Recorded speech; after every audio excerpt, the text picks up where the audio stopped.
Hello, everybody. Josh Neighbors here, Locked On Nationals podcast. Today it is the 26th of May, 2022. And on today's show, rehab updates for both Stephen Strasburg and for Joe Ross. Also, we will preview the Nationals' 4-game set this weekend that begins on Thursday night as they take on the Colorado Rockies. An opportunity maybe to split some games, not lose a series.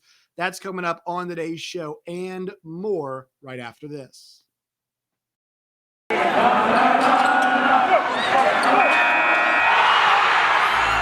are Locked On Nationals, your daily Washington Nationals podcast, part of the Locked On Podcast Network, your team every day.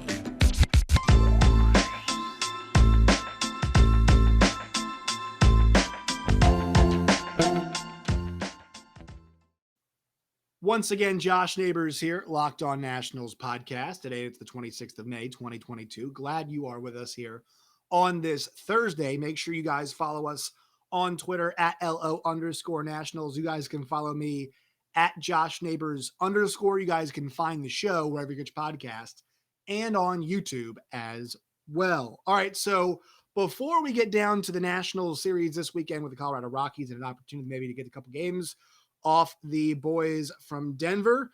A couple updates here. First, let's go with the positive, and I'll read you guys here from ESPN News and Services. Washington Nationals starter Stephen Strasburg allowed 3 runs and 2 2/3 innings in a rehab start for Class A Fredericksburg on Tuesday night during his first rehabilitation appearance since undergoing thoracic outlet surgery last year. The veteran right-hander struck out 3 batters while walking 4. Earlier in the week, Nationals manager Dave Martinez said the club was planning for Strasburg to work 4 innings and throw 60-plus pitches, finished with 61 pitches, including 31 strikes, and topped out at 94 miles an hour against the old Salem Red Sox. All right, so obviously, Stephen Strasburg in the 7-year, $245 million contract, Nationals, are now regretting obviously giving him, but, that is past history. They can't do anything about that now. Strasburg on the road back, and I've seen some theorizing about, hey, when could he make his return? Well, you got to think, if he's pitching now, it should be a couple weeks away. I know our friend Matt Wyrick had speculated, I think around June 8th was maybe where he was speculating. That could be, that's the next, 12 days here. Could be, if he makes a couple more rehab starts. I'll see how, I think they're going to be really cautious when they bring him along. But also the question is, hey, if he's pitching in games, how soon can he come back and do that at the big league level? The Nationals desperately want him back. And so what does that look like? To me, also, it brings up the conversation of what will the Nationals do with their rotation when he does return, right? What is going to be the next kind of step for them when he gets back? How do they handle this? Who gives up their spot in the rotation? So obviously, I think a couple guys that are surefire stays. That there's a big 3 right now that really are your for sure going to stay in the rotation. That is going to be Patrick Corbin, Josiah Gray, and Eric Fetty, and all for different reasons. For me, those 3 are the guys there because number one, Patrick Corbin is being paid a lot of money to pitch for the Washington Nationals, and he goes every 5th day, and the Nationals need that, and so at least they've got that going with Patrick Corbin. Number 2, it has to be Josiah Gray because of his youth, and they want to get him as much experience as possible, and hopefully, he learns and goes through the ups and downs of being a big league pitcher this season. He's gone through plenty of ups, and he's on a downslope right now, but I think it's, you guys have heard me before. I think this is a spectacular learning opportunity for one Josiah Gray right now. So he's got to be there. And then the last one's Eric Fetty because of how well he has pitched, especially recently. I was talking about Eric Fetty yesterday, but, he has become the best pitcher on the Washington Nationals right now, and there is no arguing about that. His last month has been fantastic. And so when you think about, hey, who has to remain in this rotation for the Nationals? Who needs those reps? Well, Eric Fetty as a potential guy of the future and as a trade chip is a guy who needs to be there. And also Josiah Gray, part of the future. And then Patrick Corbin, you're paying him a lot of money. I also want to finally get those numbers to you. I wasn't able to get them yesterday about Eric Fetty in this month. 27 2/3 innings in the month of May. 21 hits allowed, 6 runs earned that have been allowed, only 2 homers allowed. Does have 14 walks, but has 23 Ks, 37 ground balls, 1.95 ERA on the month. Has gotten his ERA as a whole down, and it's now around it's 3.55. So yeah, when it comes to Strasberg, that's where I'm at in that situation with the guys that stay with him. Who has to go? So Aaron Sanchez and Yohan Adon are the next two. Look, you're less tied to Sanchez than Adon, in my opinion, and so I would cut him loose. Although I'm not sure how often the Nationals need to keep throwing out Yohan Adon anymore, because it really does not seem like it's been going too well for him right now. He's just 23 years old, young guy once again. But this seems like somebody needs a bit more seasoning before they fully cut him loose, and I mean, cut him loose like at the major league level, like really turn him, or depend on him at least in some fashion. So I would say that is where I'm at, with Strasburg. Then you go to Joe Ross. And bad news is tightness in his right elbow ended his rehab start that he had. So this is news coming to us, earlier this morning, Patrick Reddington. It says Nationals GM Mike Rizzo had many positive things to say about the rehab starts of Stephen Strasburg and Joe Ross. And then Double A Harrisburg, I think, was Joe's. But Joe Ross, he did experience some tightness. So, right in that start, but he did go 3 innings, 4 Ks, 2 hits, no runs allowed, but it did end with some tightness. And that's not, obviously not something you want to see. We'll see what this means for him coming back, but the numbers for him were pretty strong. We did see him yesterday. I think we saw him yesterday in the dugout, unless it wasn't him. Yeah, it was good to see Joe get, it says Joe got pulled out of the game, got a little tightness in his right elbow, so he finished 3 innings and then couldn't go out for the 4th. So they're gonna get an MRI on him and hopefully things go well. That's not good. But it is typical to experience some soreness, right? When you're just getting back out there, elbow soreness, we'll see what that relates to, and we'll see if he can continue. I think it's pretty simple when Ross comes back. Hopefully they can get all 5 guys together, but you knock Adon out. I mean, this rotation, they're sure we'll talk about it, who should be in the rotation, whatever, once again. But with the way everybody's pitching right now, it's got to be Corbin. It's got to be Ross, or excuse me, it's got to be Corbin. It's got to be Gray. It's got to be Fetty. And if you can knock out Adon and Sanchez, knock them out of the rotation for Joe Ross and Stephen Strasburg. To me, that's pretty simple. It's pretty clean cut what they have to do right there. All right, quick break here, then we'll get to the series coming up this weekend for the Washington Nationals. Today's show is brought to you by the folks at Built Bar. Go to built.com today. That's built.com. Use the promo code LOCK15, LOCKED15, LOCK15 for 15% off at built.com today. They've got Built Goat, they've got Built Boost, they've got Built Puffs. They got everything you all could possibly want and need there at built.com. It tastes good. It's good for you. You all will love it. Once again, built.com today, promo code LOCK15 for 15% off on your first purchase. All right, so we know that the Nationals have a 4-game set coming up this weekend with the Colorado Rockies. It is now a weekend, not got moved, but it's a weekend series. And we have to, as we always do, figure out where the Nationals sit at this moment in time. The Nationals are 15-30. They are 13 and a half games back of the first place New York Mets. They are 6.5 back of the second place Atlanta Braves. They are, 5.5 back of the Phillies, and they are 4.5 back of the Miami Marlins. Also, notes here coming into the series, as we always give these right now for the Nationals. They are 6-17 at home. They are 9-13 on the road. They have a minus 63 run differential. They have won 1 game, and they are 3-7 in their last 10. The Rockies, all right, where are they? Well, things have not been going well for them lately. Now, they're not like this awful ball club, but I think this is one where the Nationals can take advantage. They are 20-23. They are 9 games back of the Dodgers. They are 7.5 games back of the Padres. They are 4 games back of the Giants. They are 2 games back of the Diamondbacks. They are in last place, as I mentioned. 14-11 at home, 6-12 on the road, a -33 run differential. They lost their last game, so the L1 is their losing streak. They are 3-7 in their last 10 games. So yeah, once again, this team is not very good in the road. The problem is for the Nationals, they have not been very good at home. And this is an offensive team in the Rockies that's coming in here. They just dropped 2 of 3 in Pittsburgh. Previous to that, they dropped 2 of 3 at home against the Mets. They dropped 2 of 3 before that against the Giants. They dropped 2 of 3 before that against the Royals. They dropped 3 in a row to the San Francisco Giants. They dropped 2 of 3 to the Diamondbacks. Their last series win was, guess who? The Washington Nationals. So we count 1, 2, 3, 4, 5, 6 consecutive series losing for them. 7 consecutive series, I believe it is now, for the Nationals coming in to this weekend. So it's a 4-game set, chance maybe to get us. I mean, I would take anything.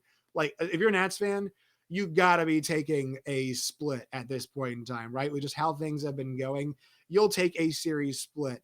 The Nationals losing streak of a series, the last one they won was that Giants series that ended on May 1st. Since then, they dropped the Colorado series 1, the Angel series is 2, the Mets series is 3, Houston series is 4, Miami series is 5, Milwaukee is 6, Dodgers is 7. So that's how we have gotten to where we are at right now. All right, let's set some things up for you all on the weekend. 4-game set, 7:05, 7:05, 4:05, and 1:35 are your respective start times. All these can be seen on MASN. The one exception, if you're out of market, if you have ESPN Plus, you can check out the game on ESPN Plus on Friday night, 7:05. So your pitching matchups. For the opposing team, for the Rockies, it is going to be German Marquez who will make the start. He is off to a really rough start this season. So the Nationals will look to be capitalizing off Marquez, who is 1-4 so far this year, with a 6.14 ERA, 6.65 the earned run average in the month. And his last start was a rough one, 6 innings, 11 hits, 5 runs, 4 earned. So not an awful start, but 11 hits is a lot. 7 Ks in a 5-1 loss against the Mets. He has given up at least 3 earned runs in every single one of his starts and has not gone longer than 6 innings. So Marquez, especially he's had a couple rough ones that have been on the road. The Phillies got him on the road, 7 runs against him back in April. Also, the Diamondbacks put 4 runs on him in a 4-0 win in 6 innings of worked. They walked 4 times as well. That was the last road start he had made. So we'll see if the Nats can kind of extend the German Marquez bad streak, although we do know he can be a really good pitcher, at least by Colorado standards too. Has had a couple of really nice years there in Colorado. We know it's really difficult to do so. Also, the Nationals, going for them, it'll be Patrick Corbin in game 1 of this series. So the Nationals will send out Corbin, who, was on a good streak, and then things have kind of tailed off for him. 0-7, 6.60 ERA on the year, a 1.69 whip for him. This month has been better than the first month. He had an 8.69 ERA in the first month of the season. And then now in month number 2, it's 4.88. So things got better, but last 2 starts have been rough for him. He surrendered 10 earned runs in the last 11 innings that he has worked. And the Nationals have not won a start that he has made. Forget attributing wins and losses. They have not won a game that he has started. But let me tell you all, here's how many runs the Nationals have scored in his starts. 1-0, 4-2, 2-1, 3-4-1. That is absolutely absurd. The Nationals in his last 4 starts have scored a combined 5 runs.